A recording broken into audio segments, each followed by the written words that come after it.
There we go, live streamed. Man, I love the internet and I love technology. Folks, my name is Kurt Von Onen. It is great to come to you today. Today is Wednesday. It is, January 26th. I'm just blown away that here we are at the beginning of 2022. And I've said this earlier, but it seems like all of the puzzle pieces that kind of represent the different segments of my work and my life, they all seem to be slowly coming together now to kind of form that big picture puzzle. And it's really fun to kind of see that happen. And I'm really thankful, to be honest with you, that I've been studying wisdom all for the month of January with Pedro Deo and going through the different books of Proverbs, different chapters of Proverbs. But to have the cognizance, to have the awareness that this is happening. This part is seeing this much momentum. This part is seeing this much momentum. This part is seeing this much momentum. And when you are an entrepreneur and you're struggling with a startup and you're dealing with the energies that come with that, and also thinking about how you portray yourself to the outside world when you're this entrepreneur with the startup, you kind of have to take inventory and make sure that things are in alignment. And it is really, really peaceful. I wish I had a better word for it than that, but it's peaceful. And I think that's a sign that things are going rather well. Now, Scripture uses this term, a sluggard, especially in Proverbs. They say it a lot, a sluggard is a fool, a sluggard is this, a sluggard is that. What's a sluggard? A sluggard is a lazy person. Now, a sluggard may find peace in the moment through their laziness. They may find peace in the moment, but that's not the kind of peace I'm talking about. I'm talking about, as an entrepreneur, you're doing work, you are, in the battlefield, you are meeting and greeting clients, you're doing the work, but maybe you haven't seen the fruit of that labor yet. And the peacefulness that I'm talking about is just a calmness that kind of takes over and goes, you know what? You're doing the work, you're talking to the right people, you're putting your messages out there. You cannot do this amount of work, this amount of labor. You cannot sow this much seed without having something grow from it. You cannot continue to work at something that has zero fruit. I should say you cannot continue to work on something and have it provide zero fruit. If you were to put a lot of work into something and see zero fruit and know that you put in the patience that's required for that project, well, then you can make an educated decision and go, well, apparently this is the wrong project. But the fruit you would have taken from doing the wrong project isn't waste, right? People say fail forward, right? People say this all the time. You can fail your way to success. Look at all the different failures that Edison had. Or look at all the failures that, business executives in today's world may have had. And when you do that, you know that you take something away. So nothing is fruitless. Hopefully I'm being clear here. Let's say I work on a project. I'll name you one. How about this? I'll just give you one of my failures. I made a website called Pod Show Exchange. I thought it was brilliant. I thought everybody would see it. I thought everybody would see the ads that I bought for it. I thought everybody would just go, this is amazing. This is exactly what people making podcasts need. You know what? Nobody thought that. I thought, now, 5 years from now, somebody might go, wow, there's a lot of podcasts out there. We really need a directory that kind of puts, like podcast producers and podcast contributors into a community, right? So I was looking at, like, if you're a contributor, you're a potential guest. And if you're a producer, you're someone that makes a podcast. So what do you need? You need guests. Excuse me. Always comes in twos. So if you're a podcaster, you need guests. And if you're guests, guess what? You need podcasts, right? And so I thought this is a no-brainer. So I made a community site meant to bring these two communities together, and it got zero traction. And what was my win in this? I mean, I didn't really monetize this thing properly. So even if it was a success, there wouldn't have been a windfall. Like for me, it would have been lead generation for another project. So what I learned from that experience, the fruit that I got from that failure was have a community in place before you release the project, right? I released the project, didn't have a community. I didn't have anyone that wanted that. I saw a need and I made a product and I thought, this is genius. It's not genius if nobody knows about it. So build an audience, build people that are interested in what you're talking about first, and then slowly release your product. Do a proof of concept, dip your toes in the water. You know, these are all kinds of things that I learned from jumping in with both feet. Just because I have the technology available and the knowledge available to build out this type of property fairly quickly doesn't mean that that's the right first step, right? And so that was the, I gotta stop saying right, man. I gotta like come up with something where I like give $1 to a charity every time I misuse the word right, because I say it way too often. I gotta get over this. Anyway, being overly transparent with you. The fruit that I took from that exercise was learning how to properly release a product. So you'll hear me talk about, you know, action leadership from the edge of the circle, action leadership from the edge of the circle. Why do I keep mentioning action leadership from the edge of the circle? Because I'm writing a book called Action Leadership from the Edge of the Circle. And what I'm attempting to do is build interest and build a community that's interested in that message before I publish the book and go through the exercise with that. I'm very, very pleased to say, I mean, I took a look and it's about 19, 20 chapters long. Chapters aren't super long, but it's really come together. It's come together really, really well. I think I've done a pretty good job on breaking down my concepts and presenting things in a way that makes sense. And what I really like about the project itself is, you know, I've been an independent student of leadership for a long time. You know, Stephen Covey, John Maxwell, Tony Robbins, go down the list, right? Reading all their stuff and trying to really absorb things. And I kind of, through that study, came away with a perception, a perspective of leadership that I didn't feel was being addressed. So I decided to put it into writing and put my own work out there. I'm in my 50s now, right?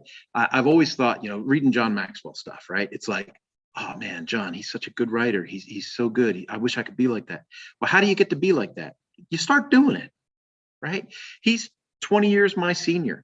So I got plenty of time to catch up. As Gary Vaynerchuk would tell you, you're just getting started, right? Today's the first day of the rest of your life. So for me, this is the time. I've put, it's, if I would have released a book like this in my 30s, it would have been way premature,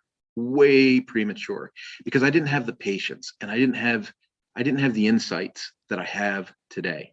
My experience in corporate America, my experience in small business, my experience as an entrepreneur, my experience in blue collar and white collar, right? All of that comes together in this work and is presented in a way that says everybody, and I truly believe this, everybody is created to be a leader at some level.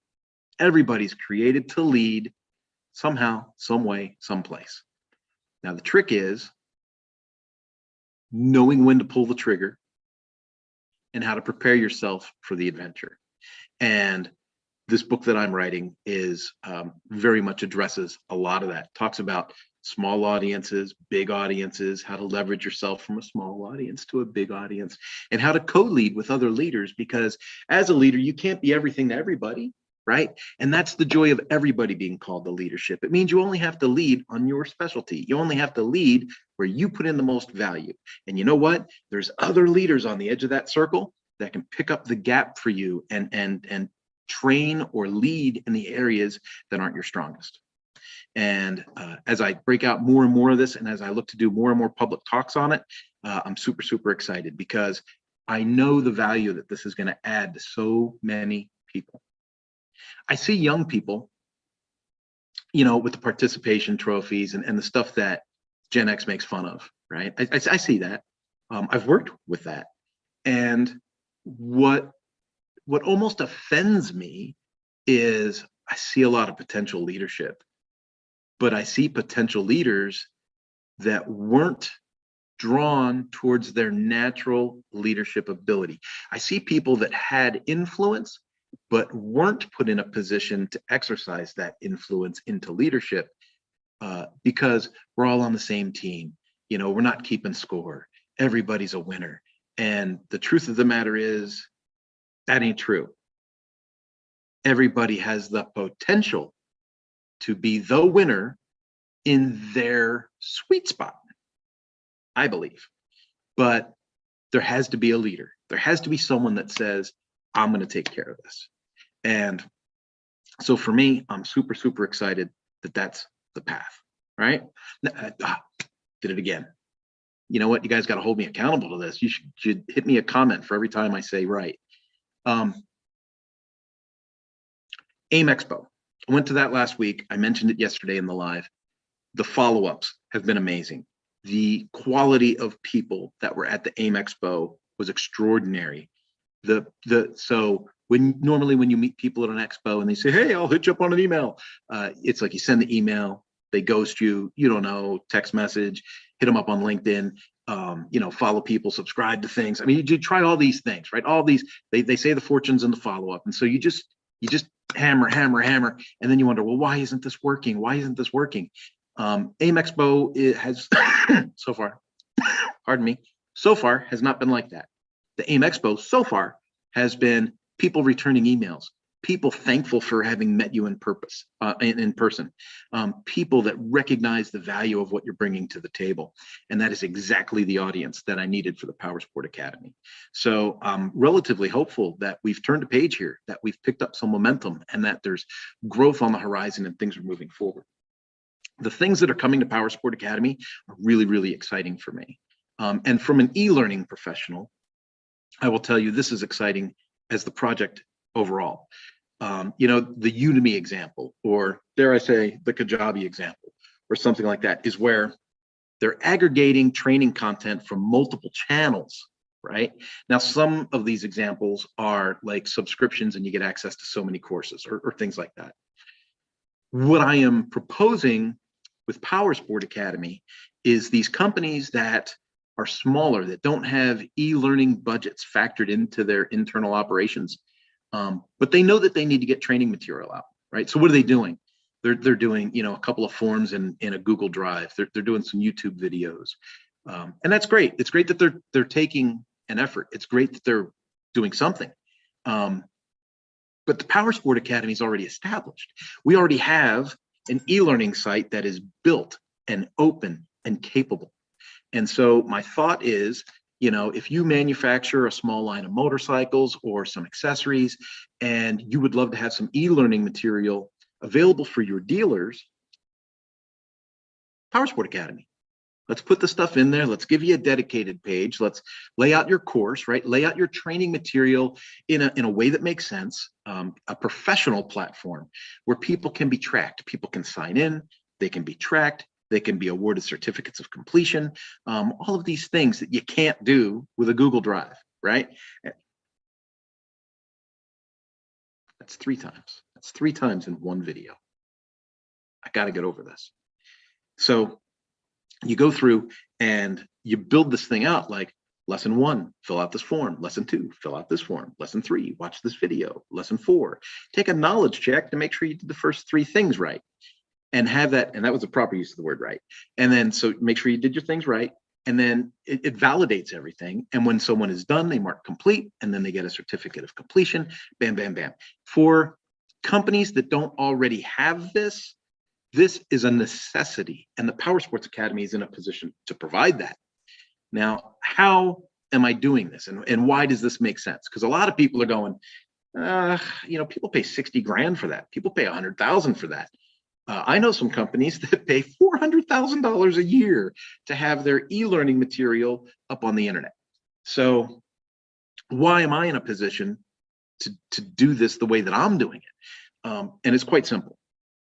I want as many eyes as possible in the dealer network to come to the Powersports Academy and get exposed to the idea that we can invest in service writers and service managers to grow our service business.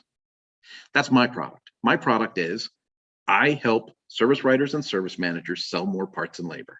I help dealers run successful service departments, which helps them run sustainable dealerships. It's pretty simple.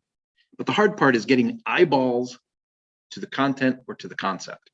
And so the more manufacturers and brands that we can bring to the Power Sport Academy, the more eyeballs they'll bring to the Power Sport Academy, which will expand the exposure of the Power Sport Academy to more dealers for what we offer as our core product.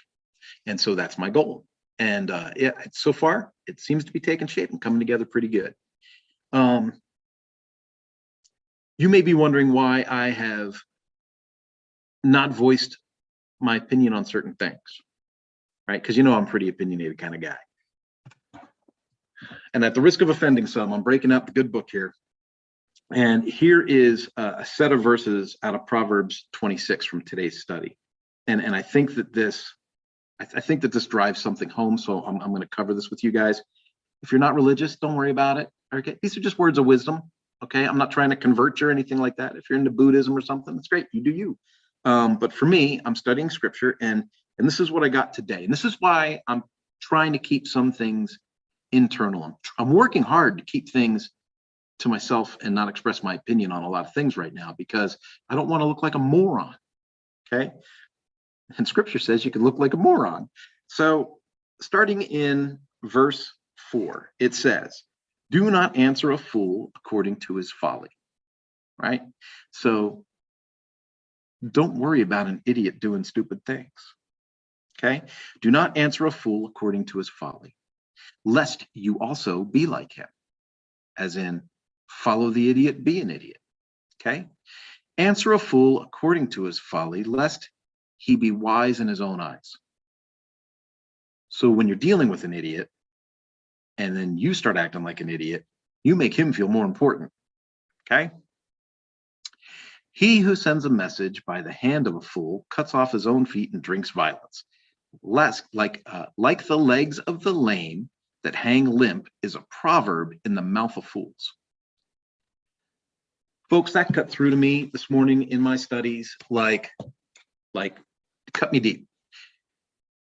I've been intentionally quiet on a lot of things because I don't want to act like an idiot. I don't want to be a fool. I don't want to look back on videos 2 years from now and go, man, was I off the mark on that? That was really incorrect. That was really stupid, right? I'm trying my best to go, okay, observe, listen, observe, learn, watch, find the patterns.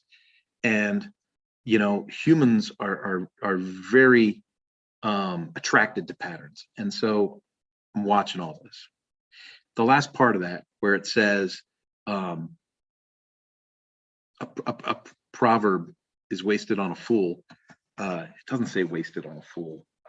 God, I hate when I do that. I hate when, you know, because there are rules about scripture, right? You're not supposed to change the words. Bear with me. I'm going to get there. I'm almost there. I'm only a couple pages away. I'm really good at finding stuff in this book. I swear that I am. It says, like the legs of the lame that hang limp is a proverb in the mouth of fools. And I think what that is relating to, at least in my case, is just because you think you have a little wisdom, just because you feel smart, just because, you know, you used to saying things like, I use critical thinking. It doesn't necessarily mean that you're going to be perceived as wise. You may jump the gun on something. You may not listen. You may not observe patterns enough, and you may actually be an idiot. And I'm trying my best to not be an idiot. Folks, I love you guys. I love that people watch this. I love that people comment on it. I love that people hit me up with some emails, and I'm doing my best to not be an idiot about it. I would love for you to share the YouTube channel. I would really like to grow that because you get some extra benefits on YouTube if you have more subscribers. That's basically the end all to that whole thing. And then as Power Sport Academy grows and as Mañana no Mas gets more and more traction in working with WordPress clients and learning clients, it's super, super cool to know that we've got this community here that's working towards basically overall improvement for everybody, right? Adding value to each other. The Lifter LMS did a podcast with me on Tuesday, so I'm hoping that we'll see that in the next week or two get published. And then I was on a podcast with Power Sport Dealer News last week at AIM Expo, and I'm hoping to see that get published in the next couple of weeks. So folks, I will have some published, edited guest videos to share with you, and I'm going to be looking for you guys to help share that with me and help spread the word of what we're doing here at Mañana Nomás and Power Sport Academy. And then beyond that, I am behind on getting out this week's value-added email, but I had so much content from the AIM Expo and from using the camper van for the first time. And quite honestly, I still get tired overcoming the COVID. I got over COVID, but I still get tired at the end of the day. And I find that I don't have the energy I used to have. It's slowly coming back, but I will catch up. I will get these value-added messages out to you guys. And I love you.